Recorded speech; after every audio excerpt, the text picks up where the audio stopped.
Igor Jankę, dzień dobry. To jest Układ Otwarty, niezależny program o Polsce i świecie. Dziś o tym, co się dzieje w Gazie, o kolejnej ofensywie izraelskiej w tym dramatycznym bardzo rejonie, o tym, co się dzieje w samej Gazie, co się zdarzyło w ciągu ostatnich dni, ale też o tym, co dzieje się politycznie wokół Gazy. Za chwilę o tym porozmawiam z moim gościem. Pozdrawiam wszystkich patronów. Dziękuję za wasze wsparcie. Zachęcam państwa do dołączenia do tego grona. To bardzo ważne, bo dzięki temu mogę robić ten program. Łączę się z moim gościem. A oto mecenasi Układu Otwartego. Oanda TMS Brokers, dom maklerski oferujący możliwość inwestycji w instrumenty z całego świata, w tym fundusze ETF, a także oprocentowanie wolnych środków na rachunku. Kliknij link w opisie. Rosnące koszty IT hamują rozwój twojej firmy? Z Amso obniżysz wydatki nawet o 70%, wybierając polizingowy sprzęt IT sprawdzony, wydajny i gotowy do pracy. Kliknij link w opisie i pobierz specjalną ofertę dla firm. Nowoferm. Dostawca bram, drzwi i ramp dla przemysłu, logistyki oraz użytkowników prywatnych.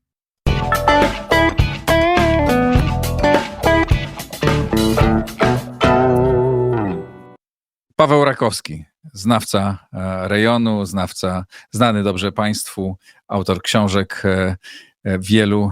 Pawle, dzień dobry. Dzień dobry, witam państwa. Zacznijmy od tego, co się zdarzyło w ciągu ostatnich doby, dwóch. Opowiedz proszę o tej kolejnej izraelskiej ofensywie w strefie Gazy. To znaczy tak, teraz wchodzimy w ostatni etap tej wojny de facto, jeśli chodzi o odcinek Gazy, mianowicie miasto Gaza, czyli obszar, który tak właściwie przynajmniej do ostatniego czasu, do ostatnich działań wojennych, no tam nie toczyły się działania wojenne, tam to był tak jakby enklawa troszeczkę wyjęta spoza tej głównej ofensywy, głównych walk. No ale teraz wojska izraelskie wchodzą do miasta Gaza po kilkudniowych, bardzo ciężkich bombardowaniach, po tak właściwie zrównaniu z ziemią większości infrastruktury wysokiej, to znaczy wieżowców, apartamentowców i tak dalej, i tak dalej. I to jest ostatni punkt. To jest ostatni punkt. W ciągu ostatnich kilku dni widzieliśmy eksodus ponad 300 000 ludzi z miasta Gaza. Miasto Gaza miało około 600 000 ludzi przed wojną. W trakcie wojny część Palestyńczyków z północnej części strefy Gazy, zamiast uciekać na południe, uciekała też do miasta Gaza, więc po prostu jest jeden wielki Armagedon. Tutaj też jest o tyle istotne, że wedle izraelskich doniesień to operacja w mieście Gaza będzie trwała do końca roku, znaczy do końca zachodniego roku, ponieważ Żydzi mają w tym roku nowy rok 1 października, więc to trzeba podkreślać, tak, że mniej więcej do końca roku będą trwały działania wojenne w ponad półmilionowym mieście, z którego duża część ludności uciekła. I tutaj też mamy kilka bardzo ważnych smaczków, to znaczy jeżeli strefa Gazy, to jest, tak jak już wielokrotnie mówiłem, to są obozy dla uchodźców plus miasto Gaza, tak teraz na przykład wedle doniesień chrześcijanie, którzy mieszkają w mieście Gaza, tam są akurat właśnie te kilka kościołów znanych, które przynajmniej niektóre z nich przetrwały do tej pory, chrześcijanie nie wychodzą z miasta Gaza. To jest zarówno inicjatywa samej wspólnoty, która liczy około 3000 ludzi, jak i też patriarchów łacińskiego i ortodoksyjnego. Tutaj też trzeba wziąć pod uwagę to, że Izrael tak właściwie ogłasza to sens tej operacji takowy, że ich zdaniem, ja tu podkreślam, ich zdaniem, ponieważ tutaj naprawdę, jeśli chodzi o fakty, to naprawdę chyba być może kiedyś tam może poznamy, o ile kiedykolwiek poznamy, zdaniem Izraela w mieście Gaza znajdują się, do miasta Gaza relokował się Hamas, to do miasta Gaza zostali przetransportowani w tajemny sposób zakładnicy, żywi lub martwi. I to tutaj tak właściwie tym samym oto Benjamin Netanyahu uzasadnia sens tej operacji tym, że po prostu to jest tak jakby ostatni bastion, ostatni element, który nie jest kontrolowany przez armię izraelską, który nie jest też przeorany przez Izrael, ponieważ Izrael tak właściwie to, co zajmuje, to po prostu ora. Taka jest sytuacja, więc tutaj przynajmniej na tą chwilę wiadomo, że po zajęciu miasta Gaza no to będzie po prostu wyburzanie tego miasta. I tam są już zabytki, tam są już, tak jak już mówiłem, społeczność chrześcijańska, która nie ma nic wspólnego w żaden sposób z tym, co się stało zarówno 7 października, jak i w ogóle też z Hamasem.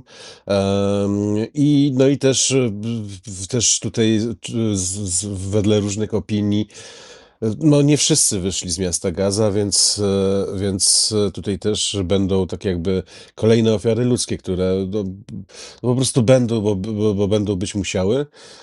Natomiast coraz więcej komentarzy też słyszę odnośnie tego, że Hamas jako struktura militarna już dawno nie istnieje. Nawet ostatnio czytałem jednego izraelskiego dziennikarza, wielkiego przeciwnika Benjamina Netanyahu, Yossi Melmana, autora jednej z najlepszych książek o Mossadzie, który napisał, że wedle jego informacji tak właściwie struktury zbrojne Hamas już nie istnieją od roku.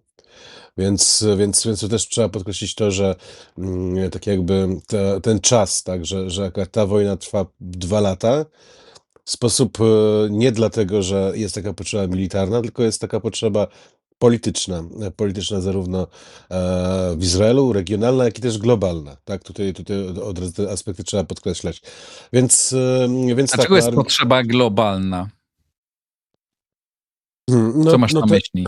no teraz widzimy, jak ten świat nam wygląda po 2 latach tej wojny, w którym to tak jakby instytucje międzynarodowe no, są fikcją. Znaczy przyznajmy tak, Netanyahu ani Yoav Gallant nie stanął przed Trybunałem Międzynarodowym w Hadze, to czyni tym samym tą instytucję fikcją. Teraz mamy całą wielką operację, powiedzmy to, polityczną w ONZ-cie i ta operacja odnosi uznania państwa Palestyny. I ta operacja okazała się jednym wielkim fiaskiem i kompromitacją również tej instytucji. I tak można wymieniać cały szereg różnych instytucji i w ogóle życia publicznego i to w aspekcie globalnym, które po prostu przez tą wojnę no, utraciły wiarygodność, a jak utraciły wiarygodność, to też wiadomo, że prędzej czy później będą albo musiały być likwidowane, albo zmieniane, więc Gaza jest po prostu takim jednym wielkim taranem, tak? No i ten taran tak właściwie teraz na dniach, znaczy w sumie w chwili obecnej, jak rozmawiamy, to armia izraelska wjeżdża do Gazy, znaczy do miasta Gaza no i się rozpoczyna po prostu wyburzanie. Izrael to oczywiście argumentuje tym, że są tunele, znaczy są różne, cała ta infrastruktura wybudowana przez lata, między innymi za katarskie pieniądze, które tam właśnie tutaj oni muszą powyburzać. No, jeśli chodzi o taką rzeczywistość przed 7 października, czyli przed rozpoczęciem wojny, no to Hamas to jest tak jakby w strefie Gazy był taki podział troszeczkę, to znaczy Hamas był głównie w obozach dla uchodźców, a miasto Gaza była troszeczkę czymś innym.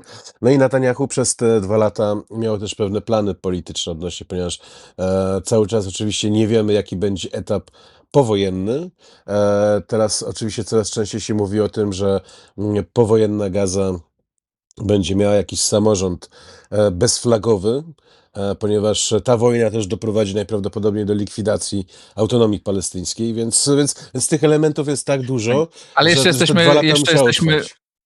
jeszcze nie jesteśmy po wojnie, jesteśmy w trakcie wojny i mimo, że to końcówka, nie wiemy tak naprawdę. Wiemy jedno, że takiej wojny Izrael do tej pory nie prowadził, tak brutalnie się nigdy nie zachowywał. Tak jak myślę, że z jednej strony jest koniunktura światowa, bo świat pozwala na wszystko, z drugiej strony Izrael chyba nigdy nie był tak bardzo krytykowany i tak bardzo nie stracił w opinii publicznej. Niedawno rozmawiałem tutaj z Piotrem Zychowiczem, który wręcz powiedział, czy Piotr jest znany z tego typu poglądów, ale jakby powiedział wprost, że Izrael i Hamas tak naprawdę to jest ta sama idea. Czy patrząc na to, co teraz, coś to kiedyś dla mnie było trudne do przyjęcia, teraz też chyba jest, ale jednak mogę zrozumieć, że ktoś stawia taką tezę i taki zarzut wobec tego, co się teraz dzieje. Jak ty na to reagujesz? To znaczy, ta wojna uruchomiła wiele rzeczy, bardzo dużo rzeczy. Tu odwołałem się do jednego izraelskiego dziennikarza Yossiego Haddada, który chyba 8 albo 9 października krzyczał "mówcie po arabsku". Ja o tym pisałem w książce, że akurat Izrael tak właściwie nie był szanowany i w ten sposób tak właściwie Netanyahu chce pokazać to, że tak jakby się upodobnić do czy to Bashara al-Assada, czy Saddama Husseina. Do tego doszło, no bo jednak mówimy o ponad 70 tysiącach ludzi, którzy zginęli w tej wojnie i nie wiadomo jeszcze, jak dużo jeszcze będzie ginąć dalej. Oczywiście wszystkie przemiany polityczne, gospodarcze, cywilizacyjne, tu też trzeba podkreślić cywilizacyjne, które przez Izrael przeszły, przez cały Bliski Wschód przeszły, no one są już tak właściwie nieodwracalne. No, znaczy nieodwracalne, znaczy w Izraelu zawsze była pewna, nazwijmy to, odcień, tak jak to wszędzie bywa. Teraz ten odcień staje się tak właściwie dominującą, tak jakby dominującym wizerunkiem. Przedwczoraj Netanyahu wygłosił naprawdę tak jakby wielką wizję, tak, wielką wizję. On już wcześniej wygłosił wielką wizję Izraela, teraz już wygłasza jak właśnie samodzielność gospodarczo-ekonomiczną, militarną, tak, wielki plan nowej Sparty. Więc tak, no tutaj, jeżeli powiedzmy relacje Izraela z Europą to były zawsze, no przynajmniej od ostatnich półtorej dekady, były takie sobie. Różne były historie, znaczy one są związane między innymi z tym, że Europa zdryfowała na lewo, plus do tego jest nasycona imigrantami z krajów arabskich, które są wrogie Izraelowi. Tak właśnie Netanyahu tutaj chciał balansować tą Europę Zatoką Perską. Tylko, że to też już zniszczył, tak? To też już zniszczył, atakując Hamas w Katarze. I to już tak właściwie, nie ma czego zbierać, więc tutaj Netanyahu tak jakby postawił wszystko na jedną kartę. I ja już teraz widzę nawet, że sprawa globalna w izraelskich mediach znaczy po zabójstwie Charlie'ego Kirka, coś co jest niezwykle związane z Izraelem i z Gazą. Zauważyłem to, że Bo no, pierwszym człowiekiem, który kondolencje wysłał, był Netanyahu. Tak, no ciężko, i na Twitterze, tak, znaczy to jest ten. Druga rzecz jest taka, że obserwując dyskusję w Ameryce, która jest skierowana przeciwko, znaczy powiedzmy tak, no duża część strony konserwatywnej tutaj zauważa to, że coś tu jest nie tak, że ta global left, global intifada, global radical islam, tak właściwie, no to jest jeden pion, tak, to jest jeden pion i tak się akurat dziwnie składa, że oczywiście to Trump i Netanyahu mają tych samych przeciwników. Więc tutaj w izraelskich mediach się mówi o wojnie siedmiofrontowej, czyli tych wszystkich odcinkach, prawda, które zresztą omawialiśmy przez te 2 lata, tak? No to teraz już też widzę już o 8. froncie, czyli amerykańska opinia publiczna i też generalnie zachodnia opinia publiczna, to, że Netanyahu w pewien sposób chce zrobić rekonkwistę. Rekonkwistę. Ja tutaj podkreślam tą kwestię rekonkwisty, no bo w ostatniej przemowie Netanyahu tutaj odwołał się do tego, że Katar i Chiny są dominującymi krajami, które oczerniają Izrael w mediach społecznościowych, tak? Znaczy, które stoją za tą falą hejtu. Znaczy, jeśli chodzi o Katar, to na pewno, no bo Katar po prostu jest potęgą, nie militarną, ale medialną. Natomiast, no, więc ja tutaj widzę to, że Gaza też doprowadziła do tego, że ta opinia publiczna na świecie w pewien sposób się zintegrowała w nie tylko hejcie wobec Izraela, ale generalnie też do tego trzeba dodać jakieś elementy antysemickie, też do tego trzeba dodać ale też też wielką po prostu politykę.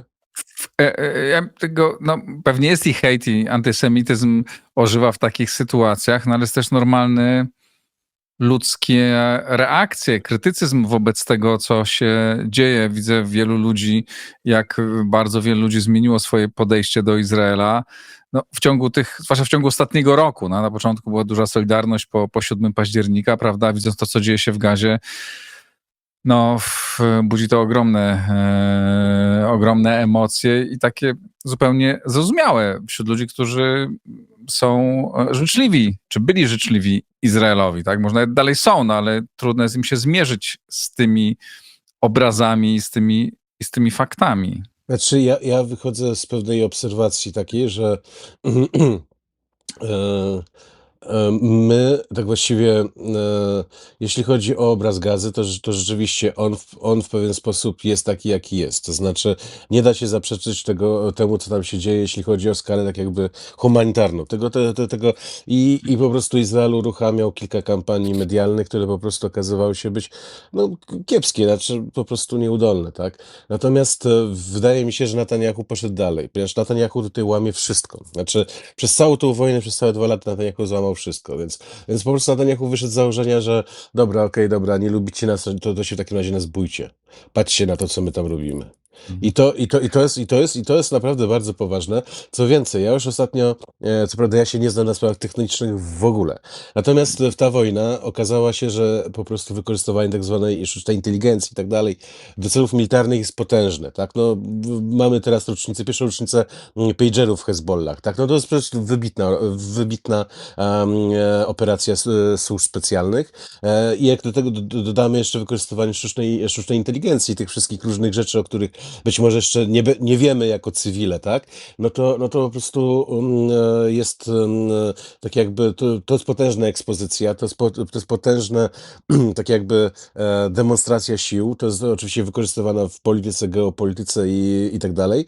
No i też, ale też ostatnio słyszałem bardzo ciekawy komentarz, że skoro są metody na Hamas, to dlaczego nie ma, to te same metody mogą być wykorzystywane też do walki z Radical Global Intifada, bo ja tu mówię tutaj głównie o tym Global Intifada, czyli globalnej intifadzie, czyli różnych organizacjach, NGO-sach, mm, frakcja, które między innymi tutaj, znaczy w jakiś tam sposób są bardzo wrogie Izraelowi i właśnie są tak jakby na sztandarach mają te hasło from the river to the sea, tak?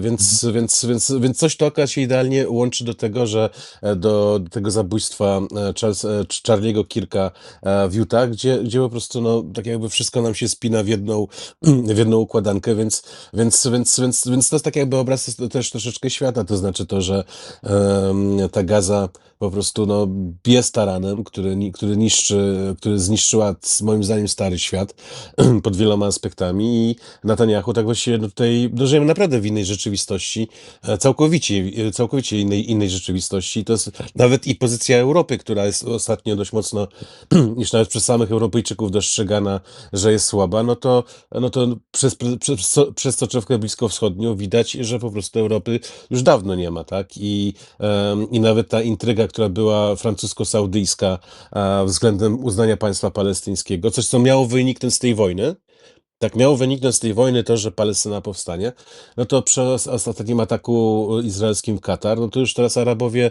zaczynają się bardzo bać. Zaczynają się bardzo bać tego, że po prostu już nie wchodzić w tą inicjatywę, no bo sami mogą dostać, a wydawali się być bardzo bezpieczni, szczególnie Katar. Chciałem jeszcze się zapytać o jedno zdarzenie, o jedną informację, która pojawiła się we wtorek. Wstrząsającą, szokującą, na ile prawdziwą, powiedz jakby co na ten temat wiem, jeśli możesz. Mianowicie pojawiły się informacje w zachodnich mediach pochodzące od lekarzy, którzy dotarli do zdjęć, z których wynikało, że izraelscy żołnierze, tak, znaczy nie wiemy, czy na pewno izraelscy żołnierze, no ale że palestyńskie dzieci miały dziury w głowach od kul karabinowych, co by oznaczało, że po prostu w te głowy, w te główki celowano i strzelano i zabito, że to nie tylko dzieci zginęły, bo się zawalił dom, co nie było zamiarem atakujących, ale że snajperzy strzelali do dzieci. Czy to, powiedz jakby co wiemy, na ile to są informacje prawdziwe, a na ile to chciałbym wierzyć, że to nie są prawdziwe rzeczy. Znaczy, mnie osobiście absolutnie nic nie dziwi. Nic, absolutnie nic nie dziwi. Trzeba wziąć pod uwagę to, że no jest takie środowisko, które głosuje na Itamara Ben-Gvira i Ben-Ziona Smotricza. I te środowisko to nie są wyłącznie krzykacze, którzy gdzieś krzyczą na wiecach. To żydowscy osadnicy mieszkający na zachodnim brzegu i wschodniej Jerozolimie to są ludzie najbardziej zdeterminowani. Najbardziej zdeterminowani. I to oni tak właściwie są awangardą izraelskich służb i izraelskiego aparatu militarnego. To oni są. Więc ja doskonale sobie zdaję sprawę z tego, że przy takich nastrojach cywilizacyjnych, bo to nawet nie chodzi o politykę, to chodzi przede wszystkim o nastroje cywilizacyjne. Znaczy ja wiem, że akurat takie rzeczy w wykonaniu szczególnie tych ludzi znaczy są jak najbardziej możliwe. Jak najbardziej możliwe, bo to jest wojna totalna, tak? Oni uruchamiają tak zwany ten imperatyw wojny totalnej, tak? To już pierwsza pogadanka Netanyahu odnosi Ameleka, tak? To jest niezwykle ważne, tak? No bo to jest, Co to to jest tak znaczy jak, pogadanka na temat Ameleka? Wytłumacz, proszę.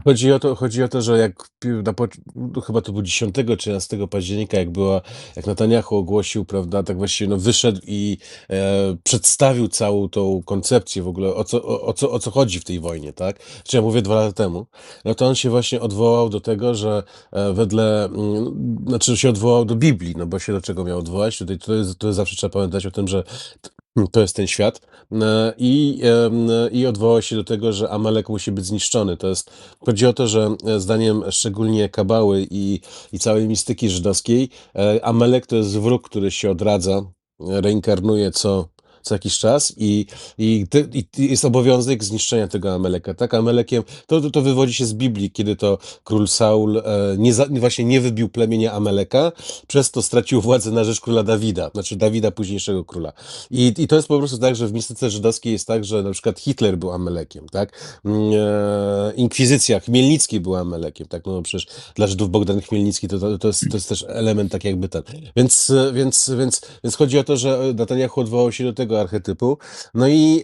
No i tutaj ja myślałem, znaczy wielu obserwatorów myślało, że Netanyahu się skierował do Ameleka, jeśli chodzi o Palestyńczyków, ale to nawet nie chodzi o samych Palestyńczyków, po prostu chodzi o ideę wroga, którego trzeba wyniszczyć, tak? No bo też trzeba wziąć pod uwagę to, że to przy zakładaniu państwa Izrael, czyli 48-49 rok, no, powstało kilka problemów. Znaczy powstał problem uchodźców, powstał problem tak jakby tego, że nie wszystko zostało, znaczy ja mówię o tej optyce o tej optyce powiedzmy tych środowisk radykalnych i tutaj odwołanie się do Ameleka właśnie tutaj ma tak jakby stworzyć ten grunt. To nie jest zrozumiałe dla obcych, ale jest zrozumiałe dla swoich. Grunt pod to, żeby po prostu załatwić sprawę, tak? Załatwić sprawę, że tym razem załatwiamy sprawę, że tym razem tutaj Ja tutaj mogę to skomentować w ten sposób, że jak to usłyszałem, to politycy różne rzeczy gadają, tylko że po prostu Netanyahu przez 2 lata pokazał to, że on to, co wtedy powiedział, to naprawdę chce to jak najbardziej się da wykonać, tym bardziej, że zawsze Amerykanie tutaj blokowali wiele rzeczy, natomiast w chwili obecnej, no to nie ma żadnych blokad, tak, żadnych blokad i to jest tak jakby no, po prostu to Netanyahu wykorzystuje, tak, więc są różne doniesienia o różnych zbrodniach. Ja mam nadzieję, że akurat te różne doniesienia po prostu będą weryfikowane w jakiś tam sposób, tak żeby tutaj dojść do prawdy. Natomiast czy takie doniesienia, o których wspomniałeś, plus być może jeszcze gorsze, mnie to naprawdę w ogóle nie dziwi. Mnie to w ogóle absolutnie nie dziwi, no bo trzeba wziąć pod uwagę to, że Gaza no tam nie ma dziennikarzy, tam nie ma warunków do życia, tam naprawdę nie za bardzo wiadomo. Ja mogę tylko powiedzieć to, że to też mają potężne reakcje w izraelskim społeczeństwie, tak? Dosłownie kilka dni temu w izraelskich mediach była informacja, że jakiś chłopak wyszedł z Gazy, w dniu własnego ślubu się zastrzelił, tak? Wedle różnych wyliczeń te PTSD, no, system urazu powojennego, tak, tam już ma około 80 000 ludzi, tak, no ale tutaj Netanyahu idzie, nazwijmy to, wojnę totalną, na którą w pewien sposób ma też przyzwolenie, znaczy tutaj też Ale ma przyzwolenie, bo wspomniałeś o reakcjach Izraelczyków, ma też ciągle ma pełne przyzwolenie także tej liberalnej części izraelskiego społeczeństwa, tych mieszkańców Tel Awiwu przede wszystkim. Znaczy, jeśli chodzi o przyzwolenie, to mi raczej chodzi o system wojskowy, tak? No bo tutaj też należy patrzeć Tak, ale realnie na to. pytam o społeczeństwo izraelskie. Jak ono reaguje teraz na te informacje tego typu, które się pojawiają, które przechodzą ludzkie wyobrażenie? Tak, tak, tak. To znaczy, no znowu, po 2 latach pewne rzeczy po prostu jest martwica, tak? Znaczy, ja też widzę to reakcje po mediach, po komentatorach, po wszystkim, tak? To znaczy, jakbyśmy mówili o tym incydencie, co mówiłeś, tak? O tych rozstrzelanych dzieciach, byśmy to mówili 2 lata temu, no to byłby po prostu totalny szok. Teraz naprawdę tutaj no, tak jakby to nie jest żaden breaking news, to nawet nie jest żaden news taki, który... Ja mam media bliskowschodnie, moim zdaniem, bardzo dobrze zinfiltrowane i inwigilowane, tak? Więc tego bym nawet na czołówkach portali dzisiaj już nawet nie umieszczał, tak? Natomiast jeśli chodzi o właśnie te przyzwolenie, to mi chodzi o aparat wojenny, tak? No bo nie można robić z Netanyahu Putina w żaden sposób. To nie jest tak, że tam wojsko czy Mossad... Właśnie tutaj ja mam tak jakby ludzie, którzy zrobili pagery w Libanie, tak, Hezbollahowi, oni nie pozwolą sobie na to, żeby były pewne rzeczy, które doprowadzą do zagłady, tak. Ja tu tak się odwołam do przynajmniej doświadczeń z wojny irańskiej i tak dalej, więc jest na pewno jakieś przyzwolenie z punktu widzenia strategicznego na różne rzeczy. Jest przyzwolenie polityczne, znaczy polityczne, znaczy Ale co masz na myśli, co masz na myśli mówiąc nie pozwolą Netanyahu, to nie Putin? Co chciałeś przez to powiedzieć? To znaczy to, że pozycja izraelskiej armii i służb jest tak duża, że politycy no, mogą być, powiedzmy, no, łatwiej wymienić polityka, znaczy Okej. oczywiście nie Netanyahu, no bo Netanyahu jest specyficzny, ale łatwiej wymienić polityka niż dyrektora Mossadu, tak? U Jasne. Putina chyba jest to na odwrót. No Więc tak, ale jak oni reagują, ci ludzie, znaczy mi się wydaje ci tak, no bo żołnierze, ci oficerowie, kiedy ci, którzy mogą wymieniać, tak? Jak powiedzieliśmy, Netanyahu jest trudno wymienialny. Ale jak oni reagują na tego typu no informacje? wczoraj czy przedwczoraj było posiedzenie Knesetu jakieś. Ja nie wiem jakie, ale... Znaczy nie posiedzenie Knesetu pod tytułem w Knesecie, tylko jakiejś komisji w Knesecie. To filmiki są takie. To przyszło kilku tych rezerwistów, bo teraz w związku z wojną jest tak, że służba rezerwowa jest 90 dni. Tak, 90 dni w roku. Więc i po prostu rozrzucili po sali tabletki, jakieś psychotropowe, psycho coś tam w ogóle i po prostu jakieś takie zachowanie po prostu no bo że wszyscy chorzy są psychicznie, tak, no bo to jednak jest, no mówiąc kolokwialnie, to po prostu ryje rzeczywistość, totalnie ryje rzeczywistość, tak, totalnie ryje po prostu rzeczywistość, tym bardziej, że my nie mówimy o sytuacji, w której to armia jest skupiona tylko i wyłącznie na, nie wiem, 100 000 zawodowców, którzy są, nie wiem, będą izolowani od społeczeństwa, społeczeństwo jest armią, tak, społeczeństwo jest armią, więc przypadki samobójstw są naprawdę bardzo duże. Kolejna rzecz, która jest, też podkreślam, pamiętajmy o tym, że odnośnie Netanyahu to już były protesty na długo przed tą wojną, tak? Marsze na Jerozolimę, coś on tam knuł odnośnie Trybunału i tak dalej, to już też się wszystko moim zdaniem przejadło, tak? To znaczy, no ludzie powychodzili i co z tego, tak? Tak jakby Netanyahu poszedł na wyczekanie, to znaczy, że wiedział o tym, że warunki wojenne to są specyficzne. W warunkach wojennych zawsze populiści mają tutaj no, poparcie, no bo ludzie się boją, tak? Po prostu dlatego też ja się bardzo mocno niepokoję, co będzie w naszej części świata i Europy niedługo. A ludzie się boją, więc tutaj wychodzi Ben Gvir, który jest autentycznie popularny, ponieważ też często, szczególnie w Europie, sobie zrobiliśmy obrazek taki, że Ben Gvir jest jakimś takim outsiderem. Nie. Można sobie zobaczyć filmiki, na których to Ben Gvir wchodzi na bazar w Jerozolimie. Znaczy nie na bazar w Starym Mieście w Jerozolimie, tylko na bazar przy ulicy Jafo. No to ja wątpię, żeby to było reżyserowane, wszyscy go tam uwielbiają, tak? Więc te przemiany naprawdę są bardzo duże. A jeśli chodzi, powiedzmy, o środowiska bardzo głośne, tak? Głośne, ale nie mające znaczenia przy urniach, czyli lewica, tak, czyli lewica, no to tak, to mogło sobie demonstrować, ale z drugiej strony też pamiętajmy o tym, że ten konflikt się przeniósł nie tylko poza Izrael, Palestynę, to jest wojna regionalna, ale też się przeniósł poza w ogóle Bliski Wschód, tak, no bo teraz non-stop słyszymy o tym, że tutaj się Izraelczycy pobili, tutaj coś tam, tutaj obrazili, tutaj kibice gdzieś wyjechali, tutaj coś tam. Takich sytuacji jest naprawdę tak dużo, praktycznie wydaje mi się, że co wycieczka oni tam chyba mają. Wczoraj chyba była jakaś sytuacja, że się w samolocie samolocie do Bukaresztu pobili. Więc no to jest tak jakby no jedne wielkie tworki z tego, tworki, czyli zakład psychiatryczny się robi.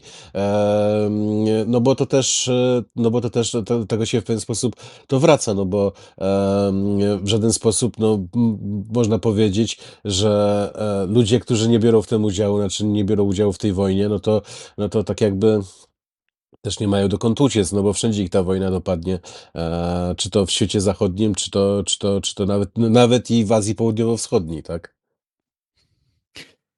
Je- Co się dzieje politycznie dzisiaj wokół Izraela? Jakie są ostatnie ruchy Amerykanów wobec tego, co tam się dzieje? No, pytanie jako jeszcze smutniejsze. Jeszcze smutniejsze. Znaczy, odpowiedź będzie jeszcze smutniejsza, ponieważ tak, niedługo będzie posiedzenie ONZ, tak, w Nowym Jorku. Na nim będzie m.in. prezydent Syrii Ahmed al-Shara, ale nie będzie na nim prezydenta autonomii palestyńskiej Mahmuda Abbasa, ponieważ nie dostał wizy. Generalnie nie dostaną wizy. Nie będzie ich. I generalnie już nie ma, tak? No tutaj, jeśli chodzi o kwestię palestyńską, no to wszyscy mieli różne pomysły, różne koncepcje, różne jakieś tam inicjatywy. Wszystko zostało tak jakby zniweczone, wszystko zostało ostatnia inicjatywa, która była, to bodajże w lipcu była konferencja w Paryżu, to była konferencja francusko-saudyjska. Netanyahu poszedł na pewną próbę sił. Moim zdaniem Francja, jak i też kraje europejskie, no takie jak na przykład Luksemburg ostatnio się dołączy do tego, że chce uznać Palestynę, no to na pewno będzie jakiś to wielki sukces, ale na chwilę obecną wydaje mi się, że Amerykanie w żaden sposób tutaj nie zmienią swojego stanowiska pod tytułem takiej, że żadnej Palestyny nie ma. Tak, żadnej Palestyny nie ma. Co więcej, w związku z tym, że ta autonomia palestyńska no, może być, znaczy ja już nawet widzę koncepcje takie, że może być rozwiązana, tak, no bo skoro Amerykanie w żaden sposób nie wspierają autonomii palestyńskiej, skoro Arabowie chcieli wspierać, Arabowie, ja mówię o krajach Zatoki Perskiej, tak skrótowo, no bo to też Palestyńczycy też są Arabami, ale skoro Arabowie w pewien sposób dostali pstryczka w nos pod tytułem atak na Hamas w Katar, bo tu bardziej ważny jest Katar, tak, a nie Hamas. No i też tak właściwie wiedzą o tym, że lepiej się od tego tematu po prostu zacząć trzymać daleko. Europejczycy nic nie mogą, no to tak właściwie tutaj nic nie stoi na przeszkodzie, żeby w pewien sposób Netanyahu już ma koncepcję, jeśli chodzi o zachodni brzeg, czyli stworzenie tak zwanych Emiratów Bantustanów. To znaczy to, że z fragmentów obecnego zachodniego brzegu powstaną po prostu Emiraty, tylko nie Emiraty Arabskie, tylko Emiraty byłej Palestyny. Tak, Co to znaczy Emirat byłej Palestyny? no to będzie Bantustan, to znaczy coś, co jest w RPA, tak? No w RPA są takie Bantustaniki, tak? Tam nie wiem, czy dalej są, tak? Ale przynajmniej kiedyś były robione, kiedy był jeszcze apartheid, no to znaczy, bo chodzi o to, że Izrael tak właściwie zawsze chciał ziemi, a nigdy nie chciał Arabów mieszkających na tej ziemi, a w związku z tym, że w Palestynie są aglomeracje miejskie, które jak na warunki są dość duże i na tamte warunki, no to generalnie to, żeby to, co jest strefą A, czyli to, co jest dzisiaj autonomią palestyńską, znaczy ta autonomia palestyńska od 30 lat, żeby po prostu ta autonomia palestyńska zamieniła się w coś takiego jak takie regiony, to znaczy jest region Nablus, jest region Ramallah, jest region Jenin, tylko żeby to nie były ze sobą zintegrowane politycznie regiony, tylko po prostu tak jakby taki bantustanik Jericho i tam władzę miałaby sprawować starszyzna plemienna, tak? Czyli cofanie się nie tylko po prostu do czasów apartheidu, ale też w ogóle cofanie się wszystko o 100 lat, mniej więcej, tak? No bo to dla Arabów jest coś normalne, że starszyzna plemienna rządzi, ale no bo chodzi o to, że w tym systemie to by tak właściwie coś takiego jak etnos palestyński, naród palestyński by zniknął, czy by przy odpowiednim wsparciu militarnym i finansowym po prostu by się rozpuścił, tak? Znaczy by się zupełnie rozpuścił, więc takie są, więc jeżeli mówimy o przyszłości Palestyny, to o przyszłości, która jeszcze kilka miesięcy temu wydawało się, że po wielu bólach dojdzie do jakiegoś rozwiązania. niesprawiedliwego, ja to podkreślam, niesprawiedliwego, znaczy niezbyt sprawiedliwego, ale jednak jakiegoś, no to teraz ja już widzę na horyzoncie to, że po prostu możliwość całkowitego zaorania tematu, przy czym to wcale też no jeszcze też jest tak jakby dość wielkim challenge'em dla sąsiadów i dla całego tego otoczenia, tak? Znaczy ja tu akurat podkreślam to, że jeśli chodzi o tak właściwie kwestię palestyńską, to żadnych sondaży ostatnich nie widziałem, ale Netanyahu stawia sprawę, coś co akurat dla Izraelczyków jest zrozumiałe, to znaczy Hamas nie może być wynagrodzony za atak 7 października, powstanie państwa palestyńskiego. No bo tak by do tego doprowadziło, tak? To, że po prostu w wyniku tej wojny doszłoby do powstania państwa palestyńskiego. Nie, w wyniku tej wojny ta wojna doprowadzi do powstania Bantustanów, tak? I to jest po prostu coś, co akurat będzie satysfakcjonujące dla Netanyahu i też wydaje mi się, że tutaj jednak jest zgodność w dużej części, o ile nawet nie większości społeczeństwa izraelskiego, że generalnie Ale jeszcze wytłumacz, co ty rozumiesz, mówiąc Emiraty, Bantustany. Co to konkretnie ma oznaczać? Znaczy dobrze, no to mamy Emiraty Arabskie, taki kraj, i tam jest Mhm. 5 Emiratów, z tego wszyscy znają tylko 2 w sumie, czyli Dubaj i Abu Dhabi. No i generalnie Dubaj i Abu Dhabi to są bogate, prawda, tereny. No właśnie. Palestyna nie jest bogata i nie będzie bogata. Czy chodzi o to, że po prostu zamiast, tak jak Emiraty Arabskie, znaczy bo Emiraty chodzi o to, że w każdym z tych Emiratów jest swój emir, swoja władza lokalna, jakiś ten własny oni są zgrupowani pod, powiedzmy, jakimś układem, że jest prezydent Emiratów Arabskich, tak? Czyli że jeżeli mamy 5 enklaw w chwili obecnej palestyńskich na zachodnim brzegu, to one są głównie w aglomeracjach miejskich, no to po prostu będzie analogiczne rozwiązanie, to znaczy te Emiraty nie będą miały państwowej flagi palestyńskiej, no po prostu będą, nie wiem, Emirat Jericha, tak? No takie coś, no Emirat Jericha, Jasne. coś to... Ale czy Nie, twoim zdaniem to będzie jakiekolwiek rozwiązanie? Przecież ci ludzie, ci Palestyńczycy, ci dawni mieszkańcy Gazy, ich rodziny, nie zostawią tego, no bo to są te emocje, ten ból jest tak duży, że to nawet jeśli przycichnie na 2 miesiące albo na 2 lata, no to wybuchnie znowu. Przecież tam ten poziom nienawiści będzie jeszcze większy niż był teraz. To znaczy 2 lata może nie, ale raczej pamięć o tym, co się dzieje, jest naprawdę bardzo duża i strach też jest bardzo duży. Trzeba wziąć pod uwagę to, że pewne, dzisiaj, które byśmy nazwali fake newsy, wśród ludzi, wśród ludzi żyły. Tak? Czyli po prostu to, jak się żyje całe życie, powiedzmy, z jakimś tam określonym strachu przed czymś i to widzi się, że może się zrealizować, czyli pod tytułem wypędzenie na przykład, no to jednak to jest takie dość mocne, dość bardzo brutalne, tak? To jest bardzo brutalne, bo teraz właściwie widzimy, że Netanyahu nie ma żadnych limitów i nie może mieć żadnych limitów, no bo te limity pod tytułem Amerykanie i Arabowie, Amerykanie tak właściwie teraz się tym nie interesują, Arabowie dostali pstryczka w nos, tak? I już dostali komunikat, żeby się już tym nie interesowali, tak? Netanyahu może zrobić wszystko. Że może zrobić wszystko. Znaczy, ja bym chciał wierzyć, ale no Bliski Wschód to jest teren dla wierzących, ale też trzeba racjonalnie na to patrzeć, że gdzieś tam jakiś limit jest. Ale jeśli patrząc na amerykańską politykę, to ja nie widzę, gdzie jest ten limit, ponieważ nawet ostatnia wizyta sekretarza Marco Rubio, no też pokazała to, że Amerykanie nie wyznaczają, przynajmniej publicznie, Izraelowi żadnych linii. Żadnych linii. Po prostu no limits. I dlatego ja tutaj widzę to, że być może Trump to będzie wykorzystywał, znaczy w sensie, że być może Trump stwierdził, okej, dobra, Netanyahu jest jaki jest. On jest bardzo wpływowy w Stanach. To tak właśnie mamy wspólnych wrogów, zjednoczmy się przeciwko tymi wspólnymi wrogami, bo to coś, co jakoby tłumaczyło tak właściwie to, dlaczego Netanyahu w chwili obecnej ma znaczy ma tak jakby carte blanche i do tego jeszcze Arabowie dostali pstryczka, no bo ja to podkreślam, Katar zapłacił takie pieniądze, żeby nie było takiej sytuacji, żeby ktoś ich bombardował, tak?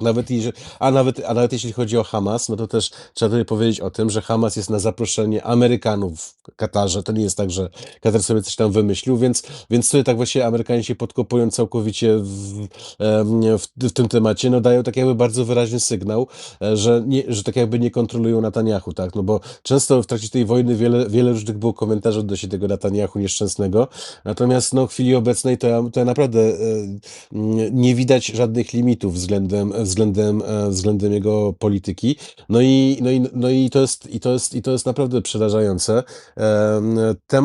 Temat palestyński, przynajmniej na chwilę obecną, a mówimy prawie 2 lata od rozpoczęcia tej wojny, moim zdaniem temat palestyński jest bardzo, ale to bardzo mocno zagrożony w swoim istnieniu i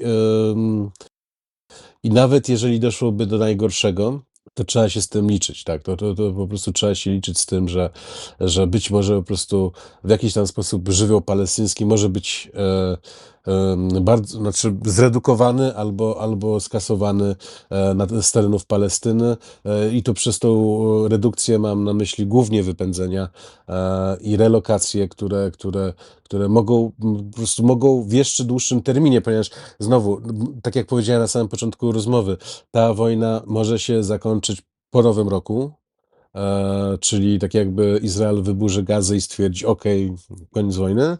Natomiast konsekwencje tego konsekwencje i dalsze działania, to znaczy świat zobaczy koniec wojny w Gazie, wyłączy telewizor, wyłączy YouTube'a, tak, przestanie się interesować, jeżeli się jeszcze interesuje, ale tam będą dalsze działania. Dalsze działania i te dalsze działania już będą tak jakby po cichu, po kryjomu, które po prostu, a jak nie ma żadnych limitów, to oznacza to, że po prostu w jakiś tam sposób Izrael, Netanyahu się po prostu nie będą krępować, no bo oni się nigdy nie krępują, tak? Nigdy się nie krępują. Paweł Rakowski, bardzo Ci dziękuję za dzisiejszą dość dramatyczną rozmowę. Dziękuję bardzo. Czekam na Państwa głosy.